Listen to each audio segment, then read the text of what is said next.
Hey, what's up, guys? It's Gabe with Nerd Tech, and I wanted to show you a video. I've been doing this for a while about using phonevalidator.com to check your numbers in your contact.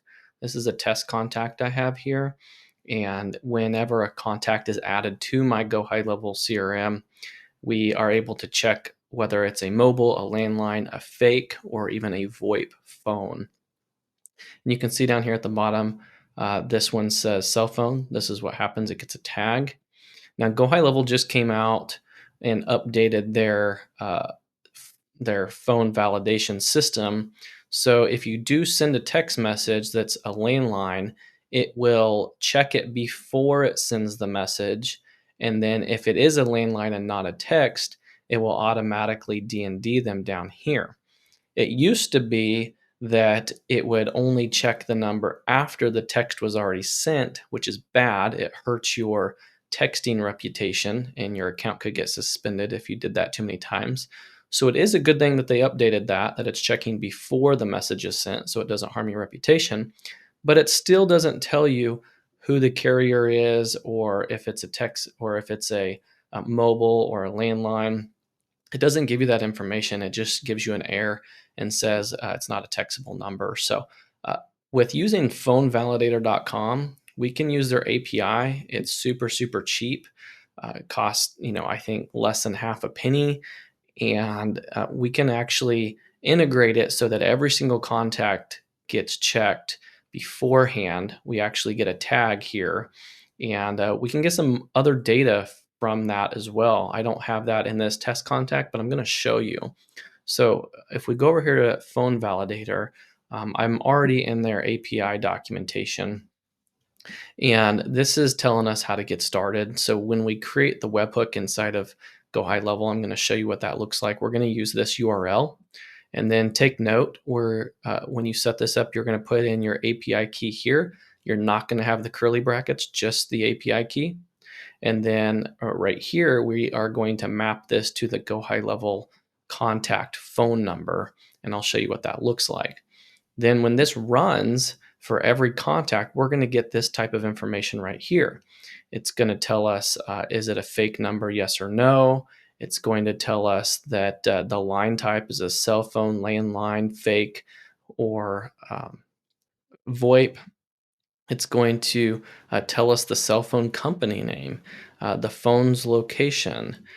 So this is some very valuable information whenever you're really trying to run texting campaigns and keep the quality of the messages going out to good numbers. And then also have the data to know if it's not a good number, maybe if it's a landline, well, we're going to have those tags. So instead of Go High Level just not sending the text, now we can actually get a tag that says landline. For our landline phones, we can now set up voice AI to do an outbound call.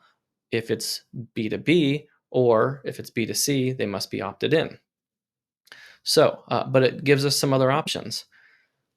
So what does this look like in Go High Level? I have a tab open here. I'm going to zoom in a little bit and walk you through this. It's actually really simple. So contact created, that's it. No other filters. I want this to be triggered on every contact. So that's the trigger, and it's going to validate the phone number. Here's what the custom webhook looks like. Now, this is that URL that Phone Validator gave us up here that said to use. Here's what it looks like when it's filled out correctly. Now, I have a fake API key here, but that's where you'd put in the API key between the equals sign and the and sign. So the only thing, there's just two things you have to modify: the API key.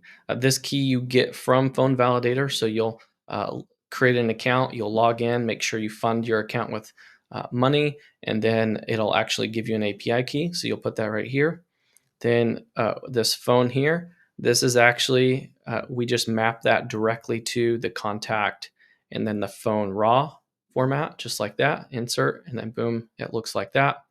The rest of all this is just the URL that they gave us. It's just copy and pasted. We just insert the API key and the phone. Then under authorization, you also want to make sure this is a custom webhook. Method is get. Authorization is basic. And then you're going to have to put in your username and your user password for a phone validator for your account. So it's going to use that to log into your account and then use the API key to trigger or use the URL and the API key to trigger the validation of that phone field. And then what's going to happen under this custom webhook, you're going to scroll down, you're going to check save response from this webhook. Then you're going to do a test. When you do a test, if it's successful, it's going to say 200, and then it's going to show you the result that it gives you. So here's the output result. It gives you a test result here, and then you're going to save that.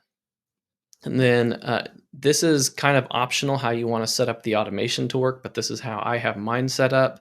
We check to see first, is the phone fake? This is a simple if else action and go high level.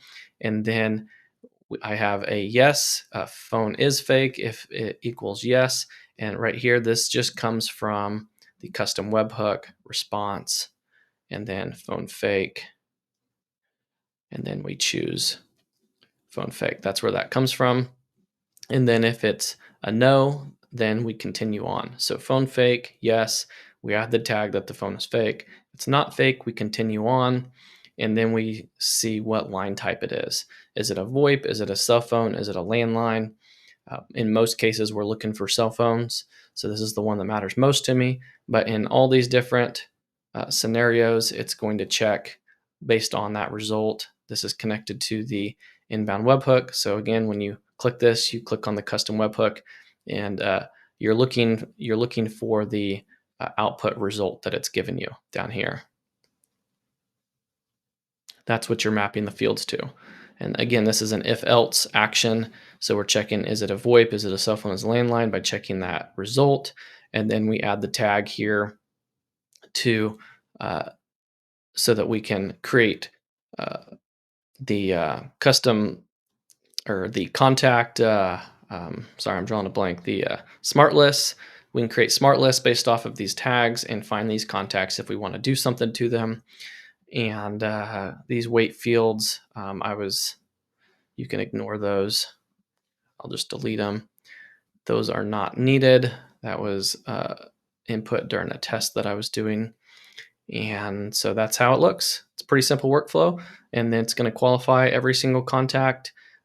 It's going to not qualify, it's going to validate every single contact's phone number. And then you'll be able to have that information and use it. Only text the ones that are cell phones. Use maybe email or voice AI for the landlines. I find that mostly VoIPs are not phones that I typically want to call. They're usually other businesses or business landline or businesses that use them like cell phones, but typically they're not going to get you to the right contact. But uh, you can text or call those as well. So, but at least you have that information at your disposal. So, anyways, this has been helpful for me. I've had a lot of clients that have loved this little simple setup. I hope it's helpful, and maybe it's something that you can implement.